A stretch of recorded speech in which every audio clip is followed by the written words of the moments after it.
amigos e amigas do Bedelho Filosófico. Estamos aqui a acompanhar os acontecimentos que estão aí inseridos nesse processo de exacerbação ideológica que estamos vendo no dia a dia. E lembramos aqui dos cínicos. E por que que lembramos dos cínicos? Porque o que se tem por cínico hoje, em termos de conceitual, é diferente daquele cínico, ou os cínicos, que assim se denominavam em razão de posicionamentos filosóficos, em razão também de ideias que tinham com relação à riqueza, ao Estado, ao luxo, ao status quo, etc. Os cínicos de hoje parecem querer distância da opinião alheia. Os cínicos de hoje não querem ouvir a opinião do outro. O cínico de hoje parece ter um viés antidemocrático. O cínico filósofo, capitaneado aí por Diógenes, apelidado Diocão, justamente porque cínico vem da palavra quínicos, e quínicos queria dizer exatamente igual a um cão. Então, Diógenes tinha esse apelido porque ele vivia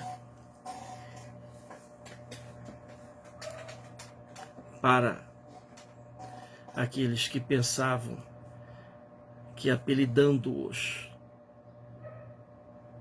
de cínicos iria trazer algum tipo de desconforto. Eles, ao contrário, viviam confortavelmente com esse apelido. Primeiro, que gostaram da comparação com os cães, acharam interessante.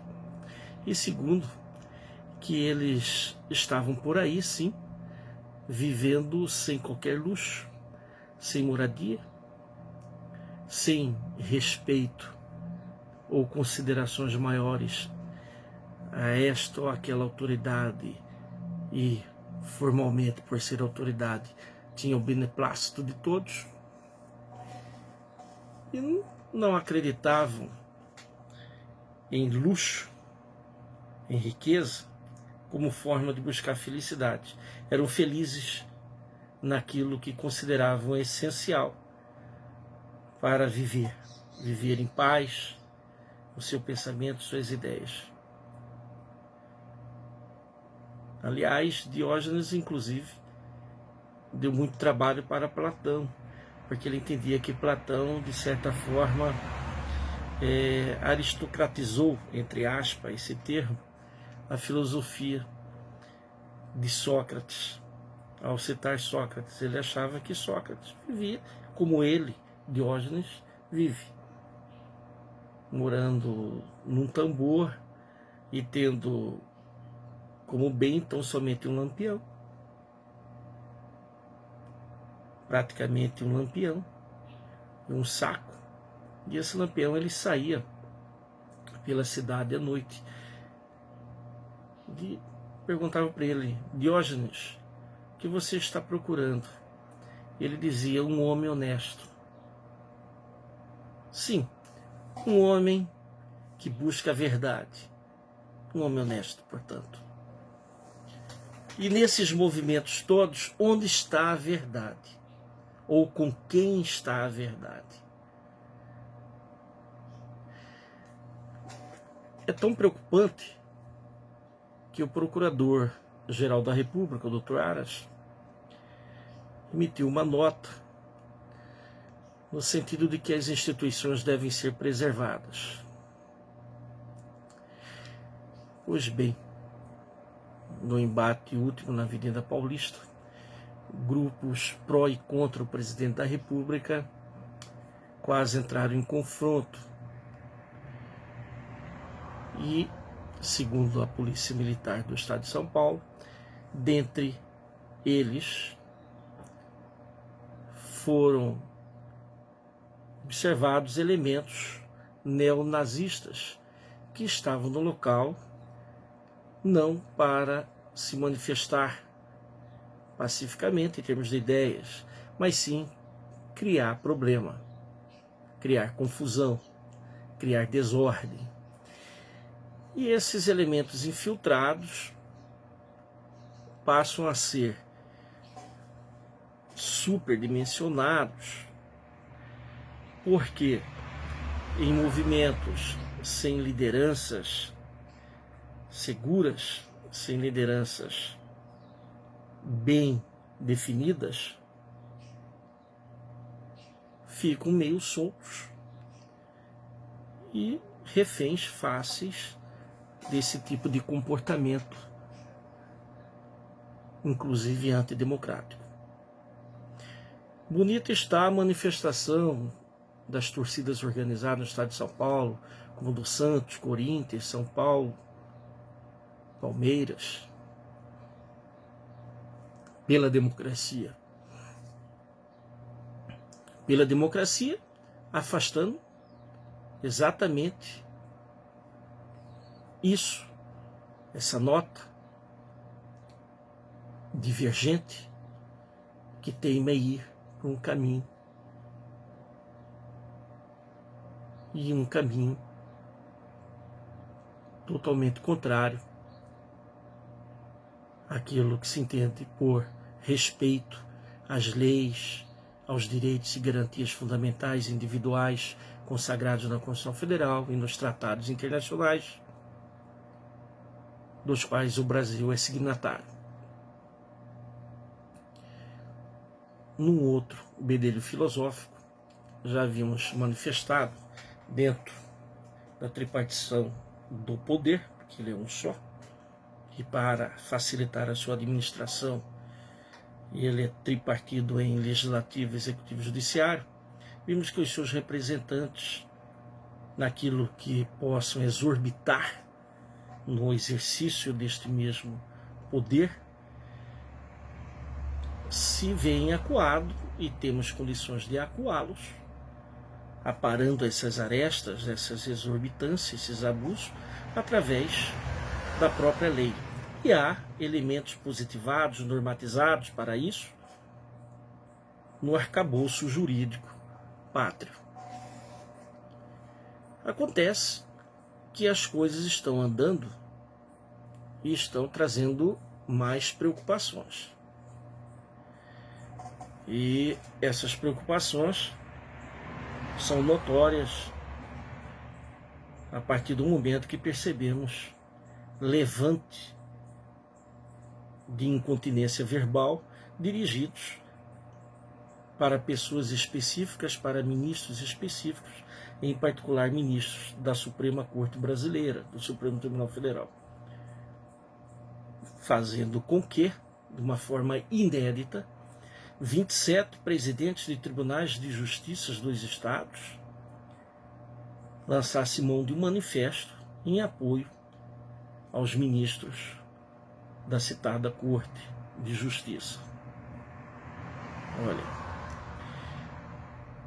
não há Estado de Direito sem um judiciário independente, autônomo e em condições de julgar com tranquilidade num universo político democrático, seguro. Assim como não tem como se legislar, se trabalhar o processo legislativo sem uma segurança de que o controle das instituições, o controle formal, vamos dizer assim, está a contento para frear essas índoles que extrapolam a normalidade. Então, que os apoiadores de um lado e de outro, se convençam da necessidade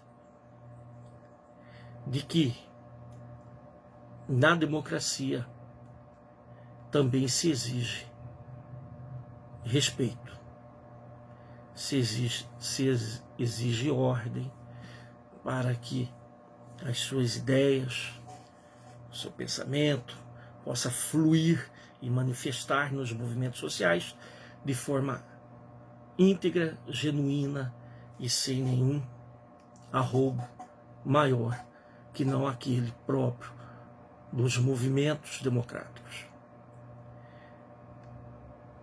Então, é preocupante quando um ex-ministro da Justiça acusa um presidente de que estaria subvertendo a ordem numa tentativa de armar o povo para que o povo se insurja contra as medidas sanitárias no momento de pandemia. Também é preocupante quando o próprio presidente se volta para esse fato e para esse ex-ministro, chamando-o ou adjetivando-o de covarde.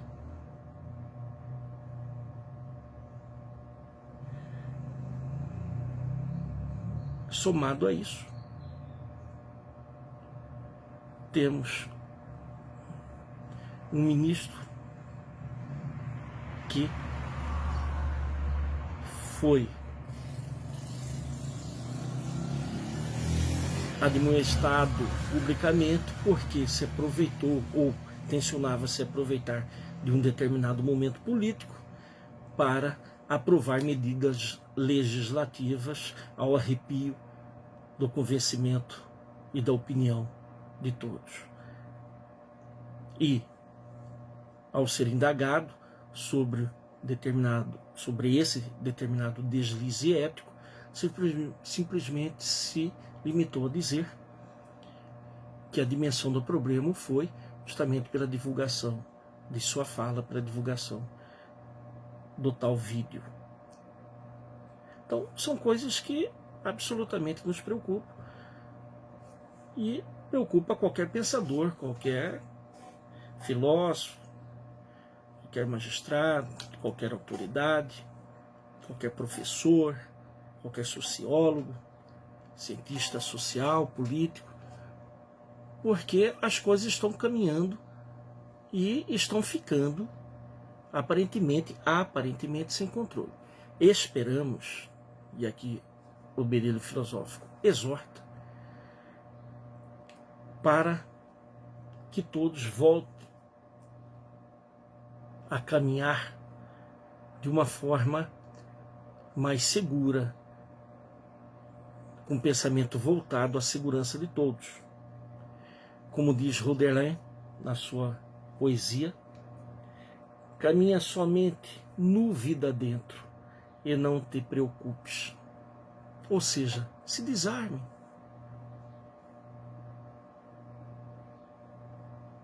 Se desarme em termos de troca de ideias e de pensamentos.